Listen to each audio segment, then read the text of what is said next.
Pemirsa, Anda kembali menyaksikan program kriminal Penyikap Tabir. Kali ini tim Penyikap Tabir berada di Kabupaten Banjarnegara, Jawa Tengah untuk melaporkan kasus pembunuhan yang cukup tragis. Di mana bocah berusia 9 tahun dibunuh oleh saudaranya sendiri. Mayat korban kemudian dibuang ke sebuah jurang di area hutan milik perhutani. Dan berikut liputannya.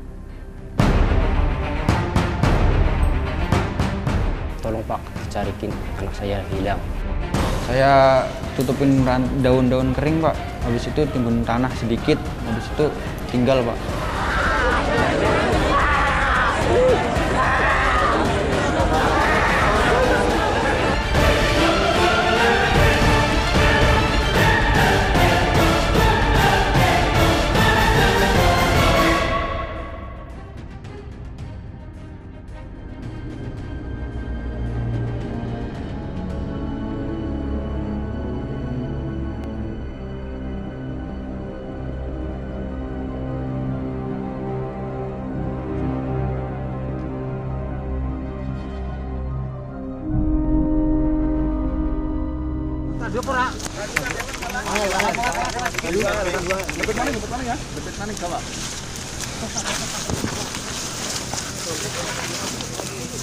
Sing gampang metu ning ndi sing gampang. Lurus bae. Jalur wis. Pagi itu, sejumlah relawan bersama puluhan warga dan aparat kepolisian sektor Wanaraja, Kabupaten Banjarnegara, Jawa Tengah, berusaha mengevakuasi mayat seorang bocah yang ditemukan di tepi jurang. Yo, Pak. Pancing. Nah. Ayo. Tudan ngene, tudan. Yo.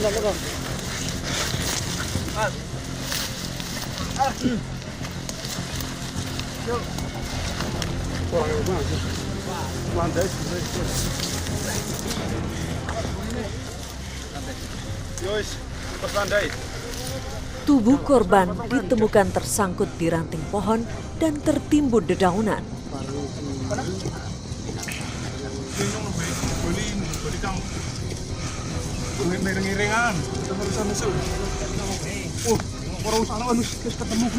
Untuk keperluan penyelidikan, mayat korban kemudian dikirim ke Rumah Sakit Umum Daerah Banjarnegara.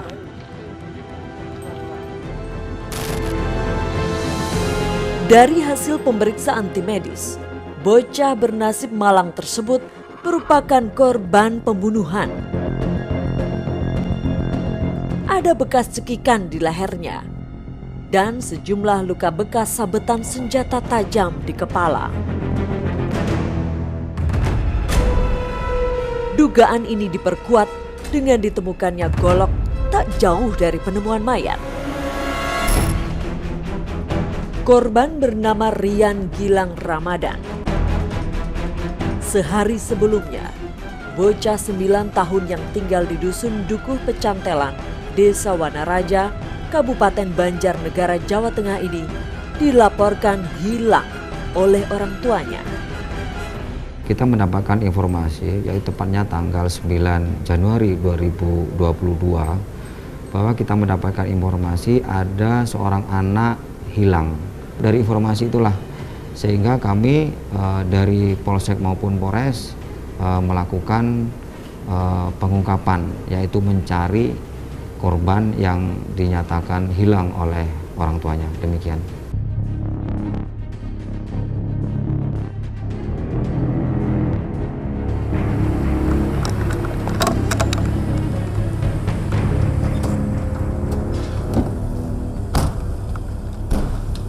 Kurang dari 24 jam, Satreskrim Polres Banjarnegara berhasil meringkus seorang pemuda yang diduga kuat sebagai pelaku pembunuhan.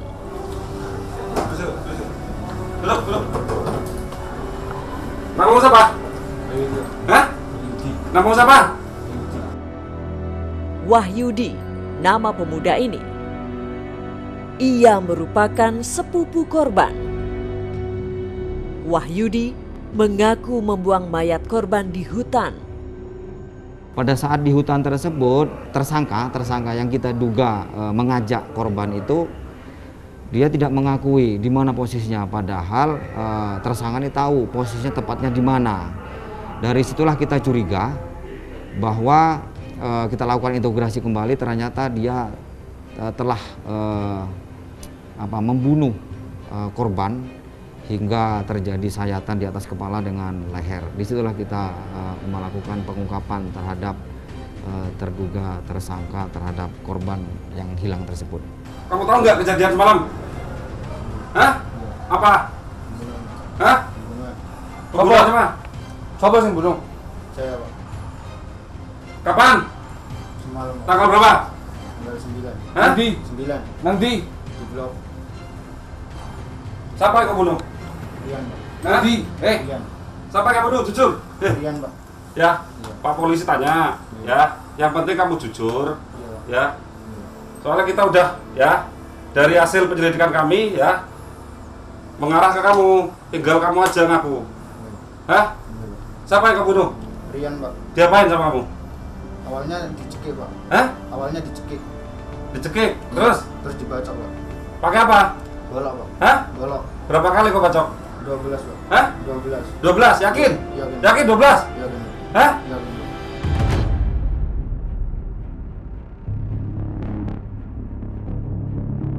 HP saya rusak kan Pak, pengen main game nggak bisa Pak. Nah itu buat game online doang. Korban Rian Gilang Ramadan dihabisi oleh Wahyudi yang merupakan kakak sepupunya. Ia dicekik dan tubuhnya dihujani sabetan senjata tajam. Hanya ingin menguasai telepon genggam milik korban untuk bermain game online menjadi motif pembunuhan ini. Tolong Pak, carikin anak saya hilang. Saya tutupin daun-daun kering Pak, habis itu timbun tanah sedikit, habis itu tinggal Pak.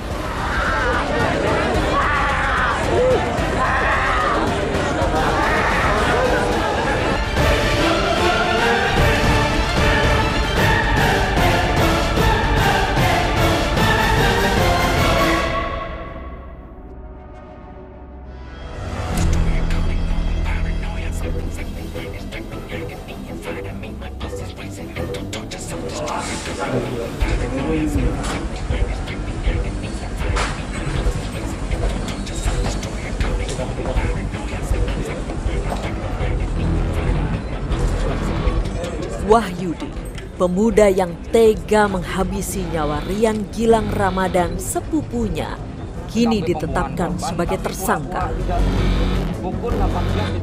Sejumlah barang bukti yang disita polisi menguatkan keterlibatan Wahyudi dalam kasus pembunuhan ini.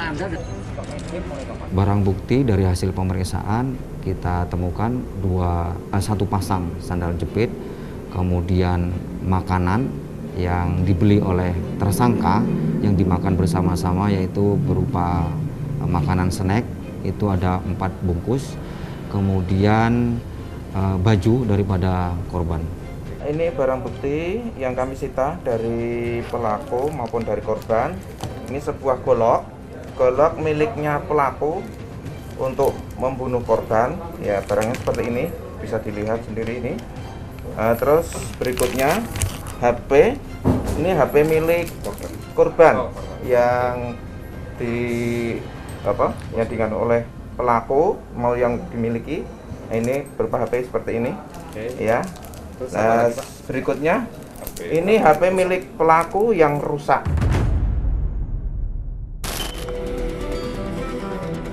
Wahyudi kini menjadi pesakitan. Ia mengaku khilaf ingin menguasai telepon genggam milik korban untuk bermain game online. Motif daripada pembunuhan ini adalah karena memang si tersangka ini kecanduan game online, sehingga karena memiliki HP yang rusak, dia terbesit untuk memiliki HP korban, sehingga terjadilah pembunuhan terhadap korban.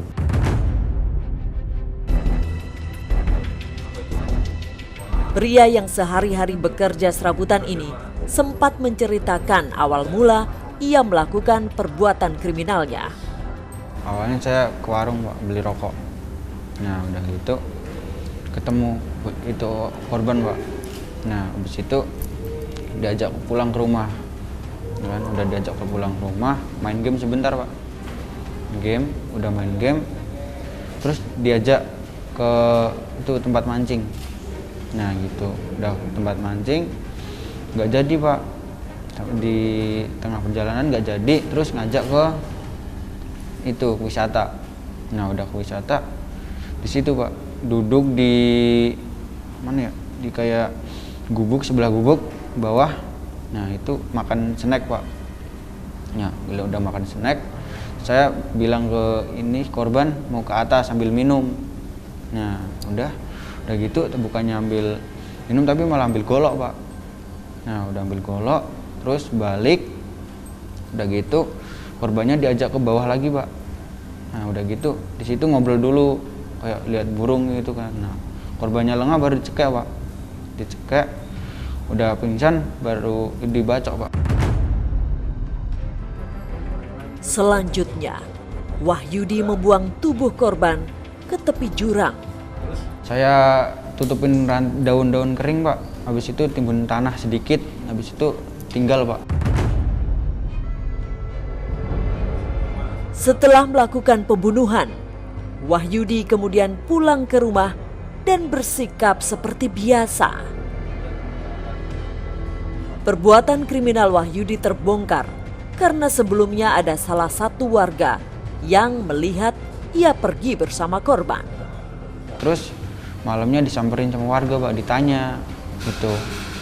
Awalnya nggak ngaku pak, terus ngaku-ngaku waktu di kantor polisi pak.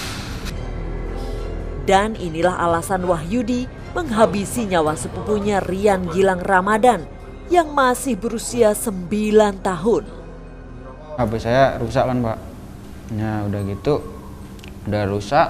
Nah pengen main game nggak bisa pak. Nah itu buat game online doang.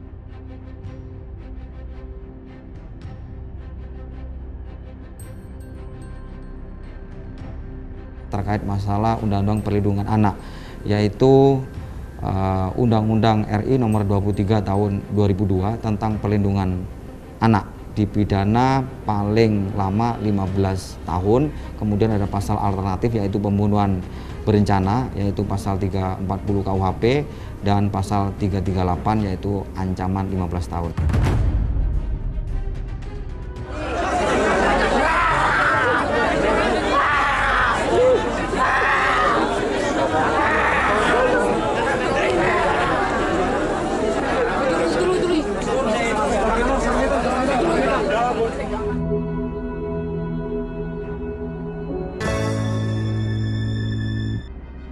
Peristiwa tewasnya Rian Gilang Ramadan tentu menjadi petaka keluarga korban. Hingga saat ini, sang ayah belum bisa melupakan kematian anak semata wayangnya itu. Tolong Pak, carikin anak saya hilang. Saya tutupin daun-daun kering pak, habis itu timbun tanah sedikit, habis itu tinggal pak.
Itu di bawah. Oh gitu ya. Iya. Nah, waktu pas dilihat itu Pak, posisi mayatnya kayak gimana sih Pak? Mayatnya posisinya tuh tertutup sama daun itu, daun pakis.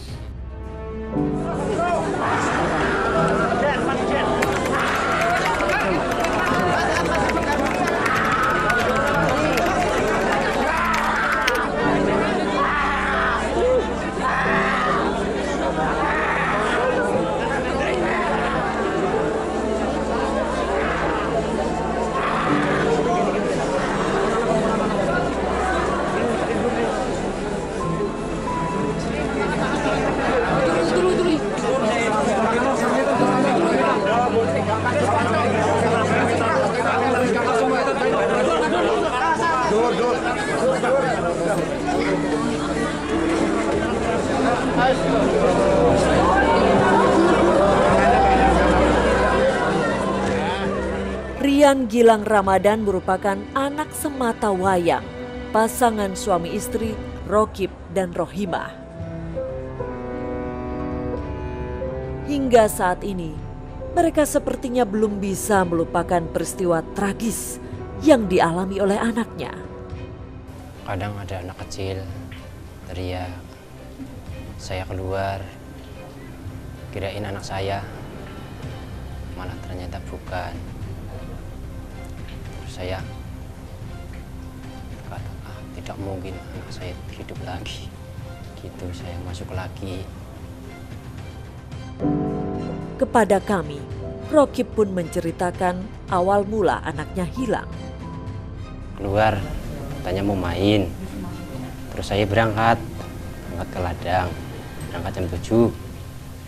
Terus saya pulang jam 4. Terus saya duduk, kok anak saya nggak ada, di mana ya? Di sini kan sudah ada orang banyak. Terus saya minta tolong Pak, dicarikin anak saya hilang. Setelah peristiwa tewasnya Rian, ada satu hal yang sangat disayangkan oleh Rokib. Keluarga Wahyudi tak ada yang datang kepadanya hanya untuk sekedar meminta maaf. Kalau keluarganya Wahyudi sampai sekarang nggak ada yang minta maaf atau kesini, nggak ada. Saya mengharapkan kalau tahlilan ikut, saya pingin kayak gitu. Tapi keluarganya Mas Yudi nggak sama sekali ikut tahlilan atau kesini, nggak sama sekali. Padahal aku nggak mengharapkan apa-apa. Kesini saja, doa bareng-bareng, saya sudah senang. Penduduk desa Wanaraja sama sekali tak menyangka kalau Wahyudi tega membunuh adik sepupunya sendiri. Kalau di lingkungan Dukuh Pecantilan itu, kalau Wahyudi itu biasa saja itu Mas.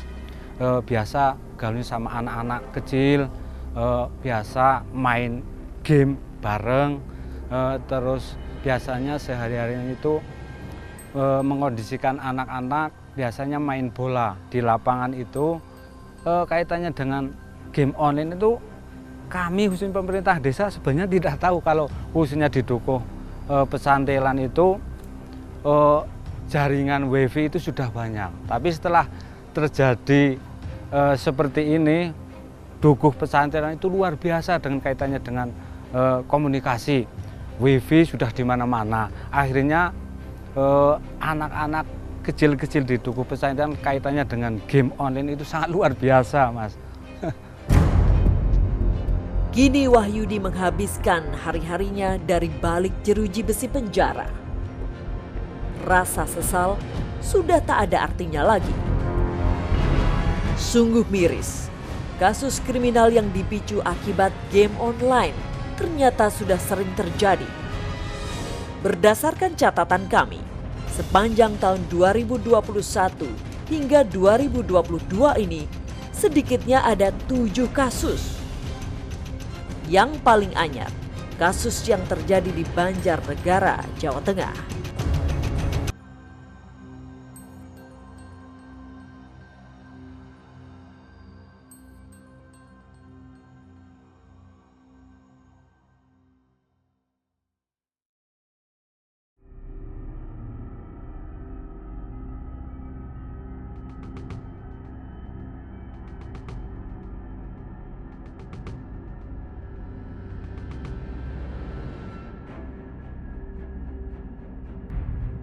Bahwa memang kecanduan game online ini sangat berbahaya sekali. Makanya kami harapkan terutama bukan hanya guru, akan tetapi orang tua, keluarga terdekat kita harapkan anak-anak kita diharapkan pada saat menggunakan handphone jangan sendirian, akan tetapi perlu dilakukan pengawasan apa yang ditonton, apa yang dilihat, apa yang dia buka.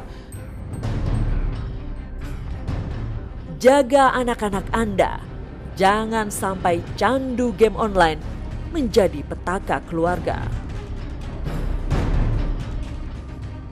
Demikian cerita miris dari Banjarnegara, Jawa Tengah. Kami kembali pekan depan dengan berita kriminal menarik lainnya. Sampai jumpa.